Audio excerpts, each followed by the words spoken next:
Mapagpalang gabi po sa bawat isa sa atin. Welcome po sa ating prayer meeting po. Nung last week po, itong week na po ito ay tinuro po ng mga pastor natin yung about po sa tinuro ni Pastor Boy no anniversary po natin. Mag-review rin po tayo ngayon. Ano po? Sabi nga po dito sa Acts chapter 13 verse 36, nang maisagawa na ni David ang kalooban ng Diyos para sa kanyang kapanahunan, siya'y namatay at inilibing sa piling ng kanyang mga ninuno at siya'y dumanas ng pagkabulok. Amen po. Tinapos po ni David yung kanyang ang gawain ng Panginoon, tinapos niya. Amen po. At maraming katangian si David na dahilan para mapalapit siya sa puso ng Panginoon. Amen po. Sabi nga po sa 1 Samuel 13:14, a man after his own heart. Si David po ay nagpakita ng malaking pananampalataya sa Panginoon. Isa po ito sa nakapagpalapit sa puso ng Panginoon. Yung malaking pananampalataya ni David sa Panginoong Diyos. Amen po. Alam naman natin yung istorya sa 1 Samuel chapter 17, na yung pong time na naghahanap po ng magiging hari. Amen po. At si Samuel po ang naatasan para maghanap po ng hari, ng bagong hari. Amen po. At sa chapter 17 po, nabasa naman po natin na bagsak si David sa physical appearance. Amen po. Hindi po siya equipped para maging hari. To compare sa mga kapatid niya na ang dating ay matipuno at malalaki ang katawan at matataas. Amen po. Equipped po bilang sundalo. Nung time na yon, lalaban na yung mga kapatid ni David at ni Haring Saul.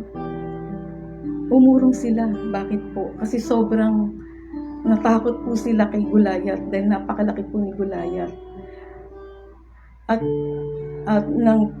sa pamagitan ng salita, si David ay lumaban. Pinanghawakan niya ang pangako ng Diyos na sabi niya, sumagot si David, ang dala mo'y tabak, sibat at pantuso, ngunit lalabanan kita sa pangalan ng Diyos ng Israel na iyong hinahamak.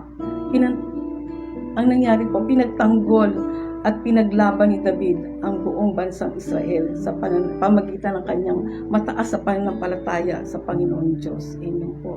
Tinapos ni David ang takbuhin niya.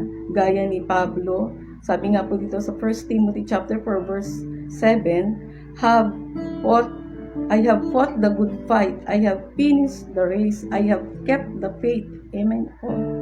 Ano pong sabi dito? Na tinuturuan tayo na manatili tayo sa pananampalataya. Amen po. Kahit andyan na yung bigat o malaking pagsubok na dadaanan natin o pinagdadaanan natin. Sabi nga, I have finished the race, I have kept the faith. Amen po.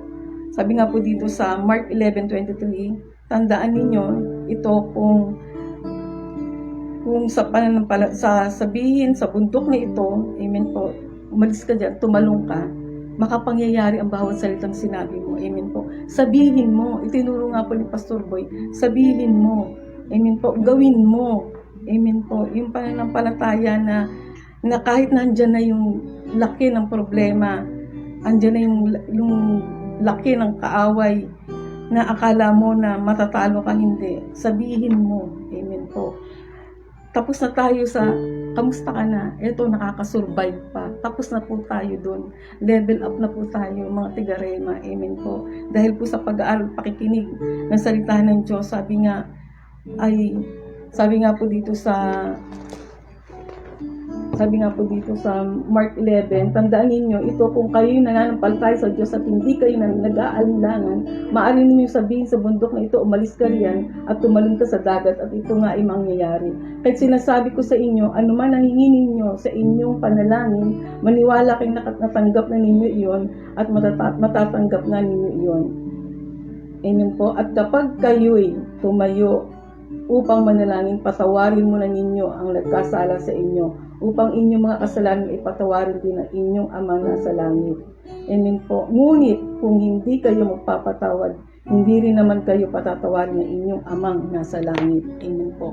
Gagana ang faith pag ito ay naandun sa forgiveness. Amen po. Gagana ang pananampalataya mo. Sabihin mo ito, gawin mo ito, at magpatawad ka rin. Amen po. Yung lamang po. At ito po si Brother Tutoy. Isang mapagpalang gabi po sa bawat isa. Sobrang nakaka-bless po. Praise the Lord po, at muli po ay nagkasama-sama po tayo. Last Sunday, nagkaroon po muli tayo ng sama-samang anniversary. At matagal din po na hindi po tayo nagkasama-sama sa anniversary. Kung hindi po nagkakamali, ito po ay yung 2020 pa, noong February 2020. Halos 5 years po, na nawala po yung sama-samang anniversary po natin. At sa 5 taon na yon na nakalipas, at kung hindi po nagkakamali, 30th anniversary po yon, yung sa Manila, na huling yung 30th anniversary po, ay marami pong nangyari sa loob ng 5 taon. Sa 5 taon na yon ay nagkaroon po ng mga maraming problema, suliranin. Nakaranas po tayo ng pagputok ng bulkan, pandemic, bagyo, baha. At minsan po, na isang araw, tinignan ko po yung profile picture po nung Rema Phillips, at nakita ko po yung hinahanap ko kasi yung sarili ko doon sa picture, doon sa profile picture natin. At habang hinahanap ko po yung sarili ko, bigla po ako nalungkot kasi meron po ako nakita na tao na parang nawala na po sa gawain natin po ngayon, at sobrang nakakalungkot po. At praise the Lord po, kasi ito pong last anniversary po ay muli po pinalakas po tayo ng Lord. Nagkaroon po tayo ng sama-samang pag-aaral, tinuruan po tayo, at gaya po ng binasa po ni Ate Liasa na tinuro po sa atin sa anniversary, yung pong Acts 13:36. Ulitin ko po, nang may sagawa ni David ang kalooban ng Diyos para sa kanyang kapanahunan, siya ay namatay at inilibing sa piling ng kanyang mga ninuno, at siya ay dumanas ng pagkabulok. So tama po, nagpatuloy po si Haring David, at atras lang po ako dito rin po sa Acts 13, dito po sa 21. Sabi po ito, nang humingi sila ng hari, binigay sa kanila ng Diyos si Saul na anak ni Cis, isang lalaking mula sa lipi ni Benjamin. Naghari si Saul sa loob ng 40 taon.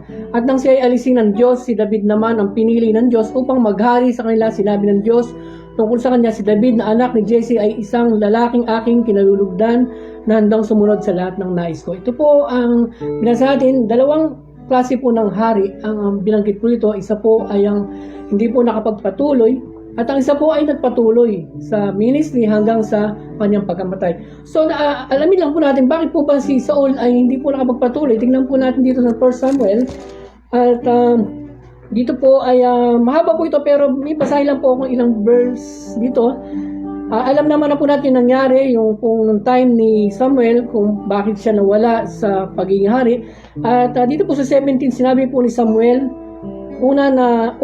sinabi ni Samuel, noong una, napakaliit pa ng tingin mo sa iyong sarili. Ngayon, ikaw ang namumuno sa Israel, sapagkat pinili ka ni Yahweh at binuhusang ng langis upang maging hari. Inutusan ka niyang lusubin ang masamang bayan ng Amalek, at mahigpit na ipinagbiling puksain ng mga ito. Bakit mo sinuway ang utos ni Yahweh? Hindi mo ba alam na ang ginawa mo yung malaking kasalanan kay Yahweh? So dito po nakita natin yung pong noong una, napakaliit ang tingin niya sa kanyang sarili. At dahil ang kabaliktaran po ron ay tumas na yung lumaki lang pagtingin niya sa kanyang sarili nung siya ay nahari na. At dahil po doon ay lumakas ang loob niya maging sa pagsuway. At dahil doon siya po ay nagkasala at inalis niya sa pagiging hari. Dito naman po sa 28, sinabi ni Samuel kay Saul, sa araw na ito tinanggal na sa iyo ni Yahweh ang pagiging hari ng Israel at ibinigay na ito sa isang tao mas mabuti kaysa iyo.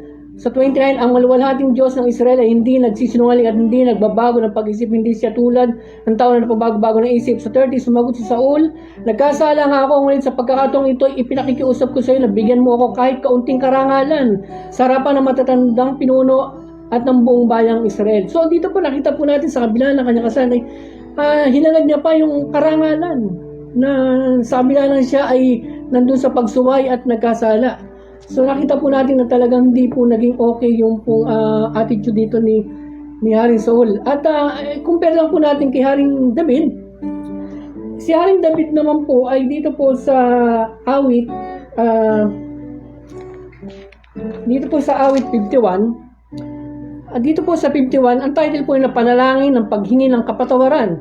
So, meron po nakasulat dito sa maliit na letra, awit na katha ni David upang awitin ng punong mga awit ng siya'y pagwikaan ni Propeta Nathan tungkol sa kay Bethsheba. So, ito po yung time na after po nung pangyayari. Alam na po natin yung istorya at hindi ko na po ikikwento at napakahaba po ng istorya, maikli mo po ating oras. Dito po, ay after po nung pangyayari, si David po ay nag-pray. Nag-stay siya sa Lord after po nung nagawa niyang malaking kasalanan. At ito po yung panalangin niya, pakinggan po natin. Sa 51 ng awit po, ako'y kaawaan o mahal kong Diyos, ayon sa iyong kagandahang loob, mga kasalanan ko iyong pawiin, ayon din sa iyong pag-ibig sa akin. Linisin mo sana ang aking karumihan at patawarin mo ang aking kasalanan. Mga pagkakasala ko'y kinikilala, di ko malilimutan. Laging alaala sa iyo lang ako nagkasalang tunay at ang ginawa ko'y di mo kinalugdan.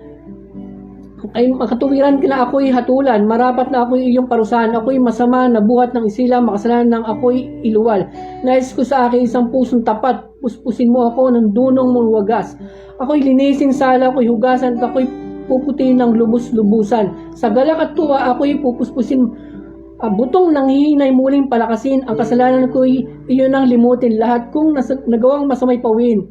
Isang pusong tapat sa aking likhain, bigyan mo o Diyos ng bagong damdamin. Sa iyong harap ay huwag akong alisin, iyong banal na espiritu pagarin.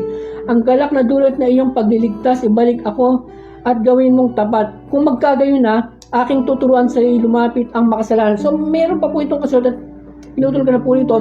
Ito po yung pinagkaiba po, nung after nung siya ay nagkasala, siya po ay nanatili sa kalooban ng Diyos at nagpakorek po siya. Although, nagkaroon po ng consequence yung kasalanan niya, namatay po yung kanyang anak, pero hindi po siya nawala sa paningin ng Diyos, hindi po siya naggalit o lumayo sa Panginoon, nanatili siya at nagpakorek. At yun po yung maganda po kay David na nung panahon nila na ni Haring David, ni Haring Saul, meron po tayong nakitang pwedeng matutunan po na pwedeng i-apply sa panahon po natin. At yun po yung kagandahan ng anniversary, natuto po tayo na kung dumaan man tayo sa mga problema, manatili lang po tayo sa kalooban ng Diyos, huwag po tayong lalayo. Sabi nga po dito sa Jeremiah 33, kung mananalangin ka sa akin, tutugunin kita at ipahayag ko sa iyo ang mga bagay na dakila at mahiwagan na hindi mo pa nalaman. So magstay lang po tayo. At nakatitiyak po ako na mararanasan din po natin yung naranasan ni David na matatapos din po natin yung pong ating takbuhin, yung pong ministeryo na ipinagkatiwala po sa atin. Ang susi po ay mababang kalooban, pusong tapat at handang sumunod sa kalooban ng Diyos. At yun lamang po ang may mabagi ko. Narito po si Pastora Girlie po.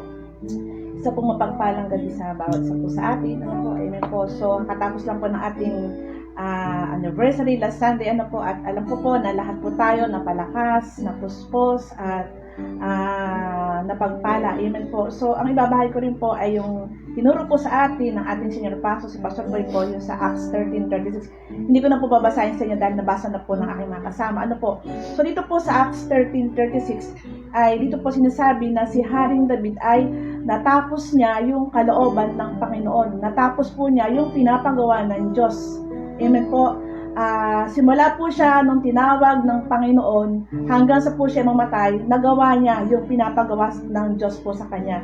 Ngayon, si Haring David po ay meron pong special na pakiramdam ang Diyos sa kanya, na sobra pong na-inlove ang Diyos sa kanya. Ngayon, si Haring David ay halos ipinagyayabang ng Panginoon.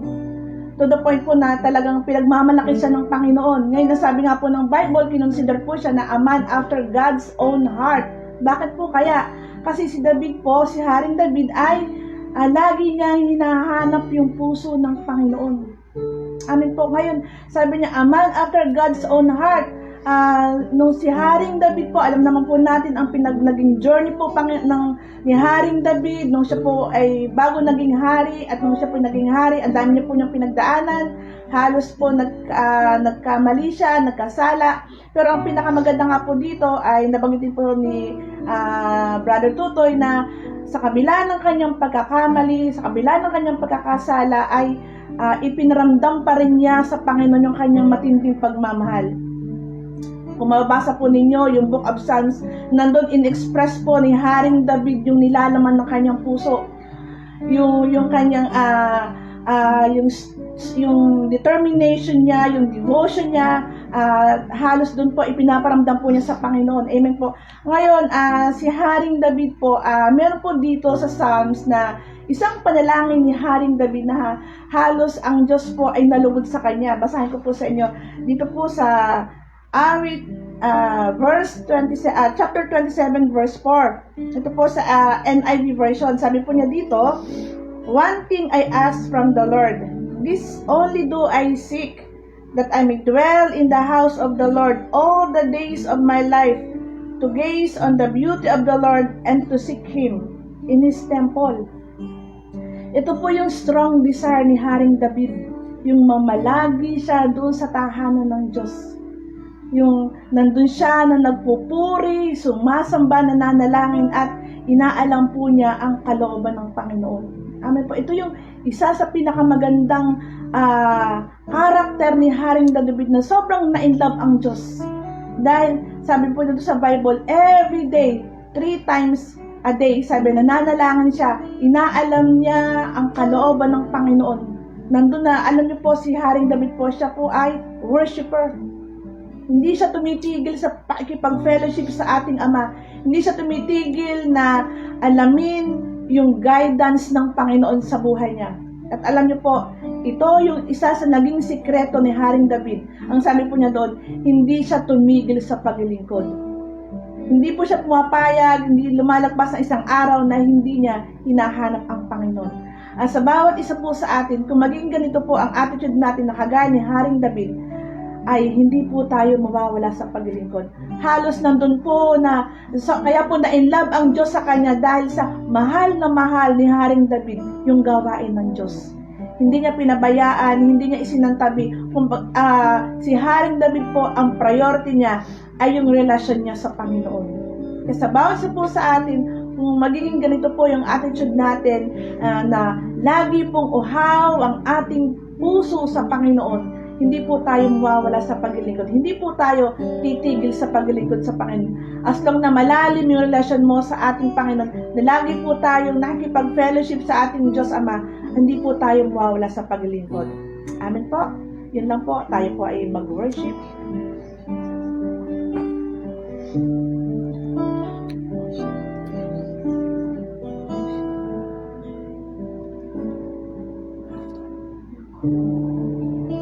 Sa'yo'y lumalapit,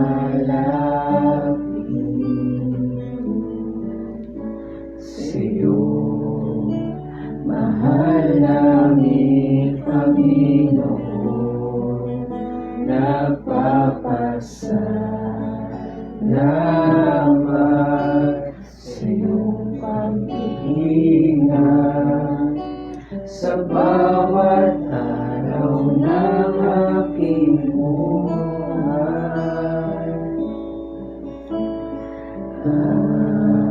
Aking nararamdaman, pag-ibig mo't katapatan, kahit na po minsan sa'yo'y nagkukulang, patuloy mo pa rin minamahal. Awitin mo ang kabutihan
ang kabutihan mo na di nagbabago.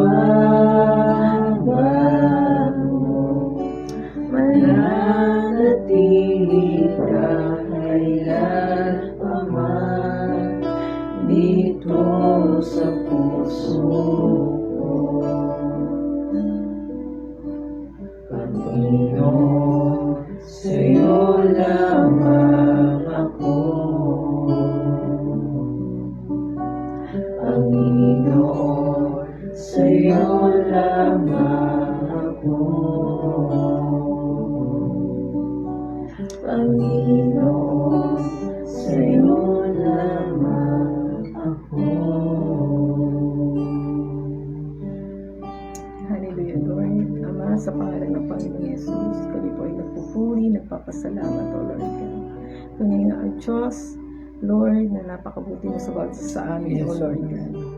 Lord, sa mga oras to, Lord God, nilift up po namin, Lord God, ang aming mga leader, O Lord God. Lord, sa pangunguna po ni Senior Pastor Boy, O Lord God. Lord, dalangin namin, O Diyos, O Lord God, na divine protection, Lord God, sa aming Senior Pastor, Lord God. Lord, salamat po, O Diyos, sa kompletong kagalingan niya, O God. Lord, salamat po, O Diyos, sa kalakasan niya, O Lord God, Lord. At sa pangalan ni Jesus, ikaw na naglalagay ng sakit, karamdaman, bitawan mo sa aming Senior Pastor. Sa pangalan ng Panginoon Jesus. Pangalan ng Panginoon Jesus. Sa pangalan ng Panginoon Jesus. Lord, Ama, sa pangalan ng Panginoon Jesus, Lord God. Nagdedeklara kami, nagpapakawala po kami ng kumpletong kagalingan mula ulo hanggang talampakan dahil sa pamagitan ng mga latay ni Jesus, O Lord God. Ang aming Senior Pastor, Lord God, ay magaling na, O Diyos, Lord God. Nakareserba na ang kagalingan niya, Lord God, year 2000 ago, Lord God. Salamat po, O Diyos, Lord. Gayun din po, Lord God, yung mga mahal niya sa buhay, Lord God.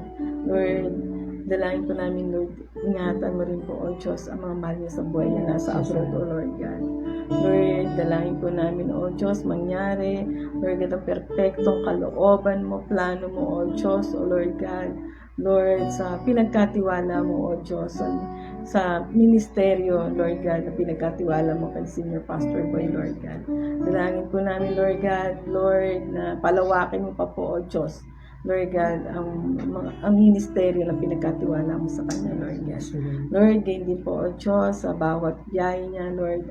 Andun po, Lord God, yung ibang pag-iingat mo po sa kanya, Lord God, sa pagbibiyahe niya, O God, Lord. Sa pagbibisita, Lord God, sa bawat outreaches ng Rema, Lord God. Lord, dalangin po namin, O Diyos, O Lord God, na, Lord, divine protection, O Lord God. Traveling mercy, Lord God.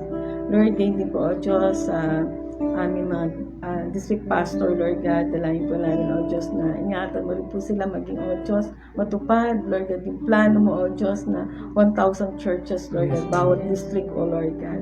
Lord, salamat po, O Diyos, sa maraming simbahang bubuksan mo, O Diyos, O Lord God.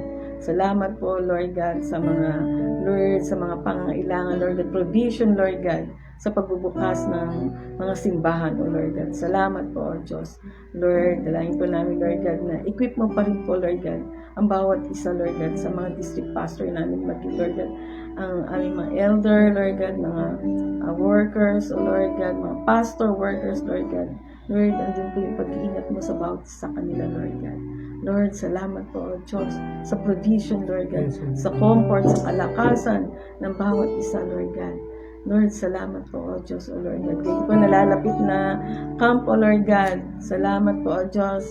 Lord, sa summer camp, O Lord God. Lord, venue, Lord God. Lord, salamat sa malawak, O Lord God, na venue, Lord God. Lord, salamat po, O Diyos.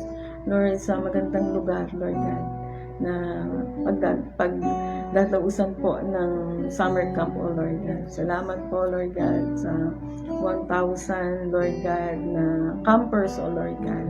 Salamat po, O Diyos, Lord God, sa comfy, Lord God, ng bawat isa, Lord God. Salamat po, O Diyos, sa katagumpayan ng fundraising, Lord God. Salamat po, O Diyos. Lord, samahan mo po, O Diyos, ang bawat mga pastor workers, Lord God, sa pagpapandraising, Lord God. Salamat po, O Diyos, Lord God, sa katagumpayan, Lord. At hindi po, Lord God, Lord, sa provision, Lord God, Lord, sa transportation, sa sasakyan, O God. Lord, salamat po, O Diyos, Lord God, sa lugar na yun, Lord God. Lord, dalangin po namin, samahan mo po ang bawat isa, Lord God. At sa pangalan ng Jesus, ikaw nagbibigay ng distraction. Ikaw nagbibigay ng katamaran sa pagpunta sa camp. Bitawan mo mga tao yan sa pangalan ng Jesus, sa pangalan ng Jesus. Jesus name. Sinasaway ka namin. Lahat ng plano mo, ilawasak namin sa pangalan ng Jesus, sa pangalan ng Jesus. Nagbibigay ng aberya sa pangalan ng Jesus. Bitawan mo ang camp namin sa pangalan ng Jesus, sa pangalan ng Jesus. Lord, Ama, sa pangalan ng Jesus, salamat po, O Diyos, sa katagumpayan, Lord God, ng summer camp, O Lord God. Salamat po, O Diyos, O Lord God. Sa ilang namin maingat ibinibigay ang katagumpay, ang pinakamataas sa papuri, pagsalatpagana sa pangalan ng Panginoong Jesus. Mas sa pangalan po ng aming Panginoon Jesus, Father God, tiyataas po namin sa iyo ang bansang Pilipinas, O Lord. Nakikita mo ang kalalagayan po ng bansang Pilipinas. Dinadalangin namin, O Diyos, nagkakaisa kami, sama-sama po namin tinataas sa iyo ang bansang Pilipinas, Lord. Pagpalain mo, Lord, ang bansang Pilipinas, Lord. Paraanas mo sa bansang ito yung kasaganaan na nagmumula sa iyo, ang Diyos. At dalangin namin, O Diyos, sa patuloy na ingatan mo, Lord, ang bansang Pilipinas sa anumang mga banta o gawa ng kaaway sa bansang ito. Sa pangalan ni Jesus, ikaw, Satanas, na nagbibigay ng kaguluhan sa bansang Pilipinas, binawasan ka namin sa pangalan ni Jesus. Espiritu ng sakit, espiritu ng maling katuruan sa bansang Pilipinas, winawasak ka namin sa pangalan ni Jesus. Espiritu ng kahirapan, winawasak ka namin sa bansang ito sa pangalan ni Jesus. Lord, nagpapakawala kami ng prosperity sa kabuuan po ng bansang Pilipinas. Nagpapakawala kami ng kagalingan, ng kaayusan, O Lord, ng katahimikan sa bansang Pilipinas. Salamat, Lord, at dindeklara na namin, Lord, yung maayos na Pilipinas, yung masaganang Pilipinas sa pangalan ni Jesus, sa pangalan ni Lord. Ganyan din naman tinatas namin sa iyo, Lord, ang aming gobyerno, Lord. Nakikita mo yung kalalagayan ng gobyerno ito, nandun yung kaguluhan, Lord. Papag-isahin mo, Lord, ang aming gobyerno. Bigyan mo sila ng pusong mapagkumbaba, pusong maayos, handang magpakumbaba, Lord, na ibigay mo sa bawat nanunungkulan sa aming gobyerno, magmula sa pinakamataas hanggang sa pinakamababa. Lord, guide mo sila, Lord, sa panahon na ito at turuan mo sila, Lord, na maging maayos sa panunungkulan, maayos sa sa trabaho na pinagkatiwala mo sa. Tulungan mo sila, Lord God. Bigyan mo sila, Lord, ng pusong tapat at bigyan mo sila ng wisdom, knowledge and understanding, Lord, na pamunuan, Lord, ang aming gobyerno. Salamat, Lord, at ngayon pa lamang, Lord, dinideklara namin yung tahimik, maayos na gobyerno, Lord God, sa bansang Pilipinas. Salamat, Lord, at gayon din naman, Lord, tiyatas namin sa iyo ang aming Bible study sa Rema Field, sa live na Bible study namin. Patuloy, Lord, na samahan mo yung pong aming Bible study, Lord. Guide mo ang bawat pastor na magtuturo. Bigyan mo sila ng wisdom, knowledge, and understanding. Patuloy, Lord, na yung salita mo, Lord, ang pamilobas sa kanilang mga labi. Turuan mo, Lord, ang mga lingkod mo. At i-ready mo, Lord, yung puso namin sa bawat pagtuturo. At bigyan mo kami ng pusong handang makinig. At Lord, dalangin namin, Lord, ang bawat mensahe na ibibigay mo sa bawat sa ito po ay matimo sa aming puso at ito po yung maging kalakasan namin at magamit namin sa pang-araw-araw ng aming pamumuhay. Salamat, Lord, at gayon din naman, Lord, tiyatas namin sa iyo, Lord, ang bawat pastor namin, mga workers namin, Lord. Lord, alam mo ang bawat pangailangan ng mga lingkod mo at dalangin namin, O Diyos, na i-provide mo ang bawat pangailangan nila sa mga renta, sa pambayad sa tubig, sa kuryente, Lord. Nagtitiwala kami, Lord, na ikaw ay tapat sa iyong pangako at ngayon pa lamang, Lord, ay kiniklaim na namin, Lord, na pinagkaloob mo na yung mga pangailangan ng mga pastor namin sa bawat churches po namin, na yung mga pangrenta na at mga ibang pang-bills, Lord. Salamat, Lord, at patuloy, Lord, na ingatan mo, Lord, ang bawat mga lingkod mo at gayon din naman yung mga family nila, Lord. Pagpalain mo ang bawat family ng mga lingkod mo at ang bawat isa dito, Lord, sa Rema Fields, Lord. Dalangin namin, Lord Diyos, ang pagpapala mo sa bawat isa sa amin, O Lord God. Salamat, Lord, sa pag-ibig mo, sa pagpapala mo, sa kagalingan, sa kayusan. Kiniklaim namin, Lord, yung kayusan sa Rema Fields, O Lord God. Salamat po sa iyo po lang namin, Ama, binabalik ang pinakamataas na papuri, pagdakil at pagsamba. Ang lahat ng tinatas po namin sa pangalan po ng aming Panginoong Jesus. Amen. Yes, so God, ang Ama sa pangalan ni Jesus, Lord, sama-sama din po namin, O Diyos, na tinataas iyo, Panginoon, yung mga kasama po namin, Lord God, na nasa abroad.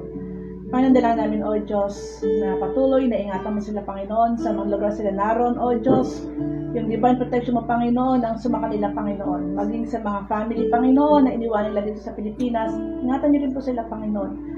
Sa times, Panginoon, na sila ay nanghihina, nalulupay-pay, nalulungkot, hayaan mo, O Diyos, na ikaw yung maging kalakas nila, Panginoon. Lord, gawin niyo pa rin po silang sensitive, Panginoon.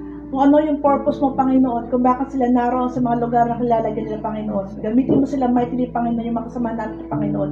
Patibayin mo sila ng lakas at kapangyarihan mo sa pamamagitan ng Espiritu mo na nanasa kanila, O Diyos. At ang plan mo, Panginoon, ang purpose mo, O Diyos, ang mangyari sa buhay ng makasama namin ito, Panginoon, nasa abroad, O Diyos. Pagparayin mo ang bawat hawakan ng mga kamay, O Diyos, at gawin mo sila, Panginoon, ng pagkapala sa iyong gawain, O Diyos. Sa pangalan na aming Panginoong Jesus. Dinit po, Ama, sa pangalan ni Jesus. Niyatasin po namin si Lord God, ang aming mga simbahan na under construction, Panginoon, dito po sa local at maging sa abroad, Panginoon. Kailangan namin, O Diyos, na patuloy na ikaw ang malayang kumilos, mag-ayos, Panginoon, ng lahat ng mga bubuksan na simbahan ito, Panginoon. Ngayon pa lang, Lord, salamat sa kaayusan, katagumpayan, Panginoon, ng mga simbahan ito na pagkakatiwala mo, O Diyos. Patuloy na, Lord, ikaw ang mag-provide ng mga lahat ng kakailangan ng Panginoon, financial, Lord God, sa mga simbahan ito, Panginoon. Ngayon pa lang, Lord, salamat sa mga ipagkakatiwala mo, Panginoon, mga simbahan ito, Panginoon. At dalangin din namin, Panginoon, na kayo po, O Diyos, ang magpadala ng mga manggagawa mo sa mga bubuksan na simbahan ito, Panginoon. At sa mga simbahan ito, Panginoon, na bubuksan, ikaw din, Panginoon, ang mag-produce, Panginoon, ng mga future pastor, workers, elders, prayer warriors, O God. Salamat po, Panginoon. At Lord, ang kaloob mo, Panginoon, ang mangyari sa mga simbahan ito sa pansa. Tinawasak namin ang lahat ng gawa mo sa tanas sa mga lugar na yan, nabubuksan ng mga simbahan, kayo ng mga territorial spirit, pinawasak namin kayo, pinapalayas namin kayo sa mga lugar na yan, kayo na power of darkness, principalities, with the spirit in high places, inutusan namin kayo, nalisanin nyo ang mga lugar na yan, sa pangalan ni Jesus, sa pangalan ni Jesus, Panginoon. Nagpapakala kami, Lord God, ng Panginoon, ng katagumpayan, kaayusan, Panginoon, sa mga lugar na yan. Ngayon pa lang, Lord, i-ready mo, ipadala mo, Panginoon, na maliblib mo anghel sa mga lugar na yan, Panginoon, upang maingatan po nila, Panginoon, ng mga lugar na yan, sa pangalan na aming Panginoong Jesus. Ngayon din po, Ama, tinatasin po namin si O Diyos, ang aming senior pastor, Panginoon, si Pastor Boy, Panginoon. Lord, patuloy na angkin namin, Panginoon, yung kagalingan pinagkalabing po, Panginoon, kay Pastor Boy. Lord, salamat sa kanyang complete healing, O Diyos. Kailangan namin naman sa pangalan ni Jesus na patuloy na, Lord, ingatan mo siya sa araw-araw, Lord. Alam mo, Lord God, yung mga dinadala niya, Panginoon, ng mga pasaning, Panginoon. Dalangin namin, O Diyos, na ikaw ang magbigay sa kanya ng strength, Lord God. Lord, yung comfort na nagmumula sa iyo, Panginoon. Patuloy pagkalabi, Panginoon, kay Pastor Boy. At Lord, yung double portion of your anointing, Panginoon. Lagi mo ipagkalab, Lord God, sa aming senior pastor, Panginoon. Tulungan mo siya, Panginoon, na mapamahalaan niya ng maayos, Lord God, yung mga pinagkatiwala mo sa kanya, Panginoon, ng mga simbahan, O God. Lord, salamat, pagpalay mo, Lord God, ang buhay ng aming pastor, ang bawat hawakan ng kanyang mga kamay, Panginoon. At Lord, palawakan niya po, Panginoon, yung territory, Panginoon, ni Pastor Boy, O God, sa pangalan ng aming Panginoong Jesus. Ngayon din po, Ama, narasuri po sa Lord God, ang bawat may mga prayer request, Panginoon, sa gabing ito, O Diyos. Kayo po, Panginoon, ang nakakaalam ng nilalaman ng puso nila, Panginoon, yung kanilang mga panalangin, O Diyos. Dilangan ko po, Ama, sa pangalan ni Lord Rod, sa gabing ito, katagpuin mo, Panginoon, ang panalangin ng bawat isa, O Diyos. Panginoon, sinabi mo, Lord God, sa iyo sa Panginoon, na kung kami po'y mananalangin, manalig po kami, na ito po natanggap na po namin. Kaya Lord, sa mga oras ito, inaakin na po namin, Lord God, ang kasagutan na aming mga panalangin. Salamat po, O Diyos. Salamat, Panginoon. Patuloy, Lord God, na Lord, pagpalay mong bawat isa, O Diyos, ito pa sa madalangin namin, sa pangalan ng Jesus. Amen. Katulad, wala nang higit sa'yo, wala kang katulad, wala nang papantay sa'yo. Ikaw ang Diyos noon pa man, maging ngayon at kailanman, sa habang panahon.